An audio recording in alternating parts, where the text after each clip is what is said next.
안녕하세요. 감동사연 채널 일상공감입니다. 꾸준히 한국과 각별한 인연이 있는 외국인 분들의 이야기를 생생하게 전달하는 데 힘쓰도록 하겠습니다. 특별한 아기를 낳은 트로디님과 한국인 의사는 어떻게 만나게 된 것일까요? 궁금해지는군요.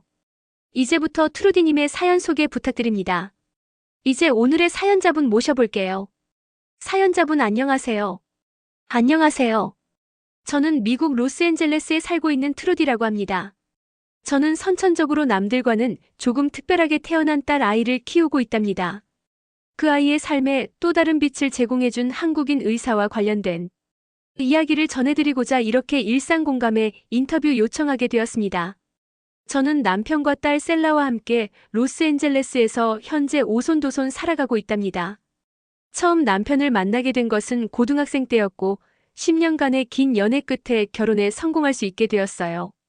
우리는 누구보다 행복한 인생을 살 것이라고 생각했죠. 하지만 금쪽 같은 내 새끼가 태어난 후였습니다. 눈에 넣어도 아프지 않을 만큼 이쁘고 귀한 생명이었죠. 하지만 남들은 셀라를 미운 오래 새끼라고 부르더군요. 제 딸은 선천적으로 얼굴의 반을 뒤덮고 있는 검은 점을 가지고 태어났습니다. 이것의 명칭은 선천성 멜라닌 모반증이라고 하더군요. 마치 배트맨 가면의 모양을 띈 점이었죠. 그 점은 셀라가 1년 2년 자라면서 더욱 더 커졌습니다. 처음 셀라가 태어나고 우리 부부는 정말 많이 놀랐습니다. 하지만 그 아이를 남들과 똑같이 잘 키우고 싶었고 무지 사랑했어요. 오목조목한 이목구비와 착한 마음씨는 우리 남편을 꼭 닮았었죠. 근데 아이가 걷기 시작할 나이가 될 때부터 주변 사람들의 눈에 더 많이 보여질 수밖에 없었습니다. 우리 부부는 아무렇지 않게 아이를 데리고 산책도 하고 마트도 가고는 했죠. 내 아이는 차별 없는 환경에서 자라길 바랐습니다. 하지만 그것은 우리 부부의 욕심이었던 걸까요? 8쯤 되어 보이는 이웃 아이들이 처음 셀라의 모습을 보고 괴물 같다고 놀리지를 않나?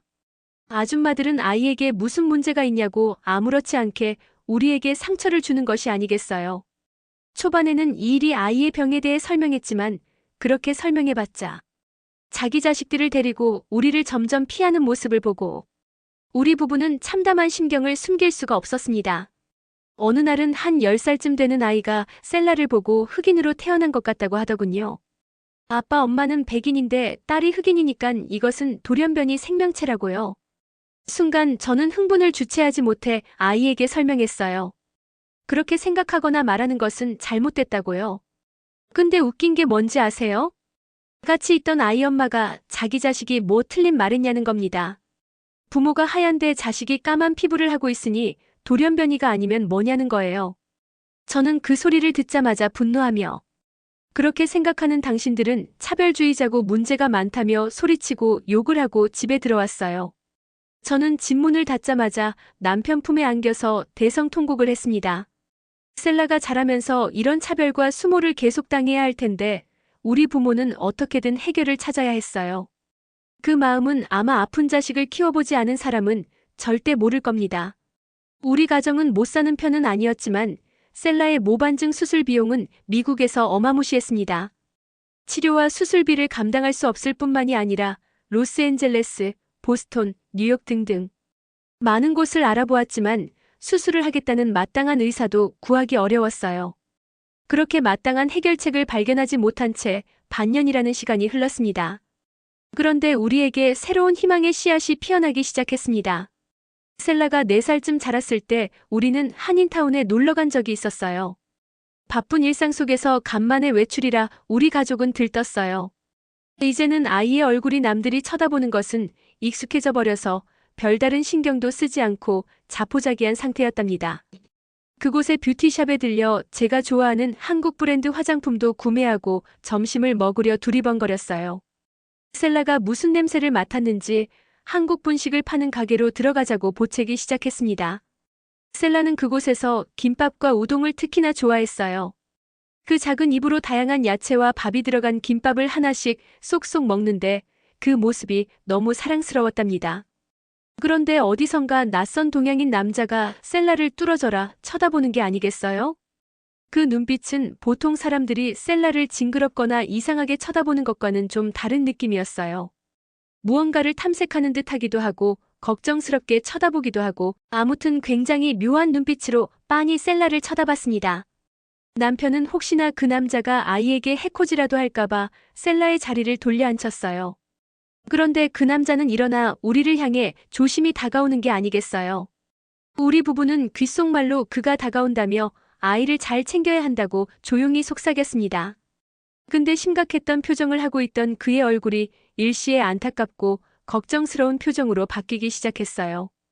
그리고 저에게 영어로 말하기 시작했어요. 저는 한국의 대학병원 피부과 전문의입니다. 아이의 얼굴을 뒤덮고 있는 검은 반점이 혹시 선천성 멜라닌 모반인가요? 이 분야에서 제가 전문가로 많은 사람을 치료하고 있습니다.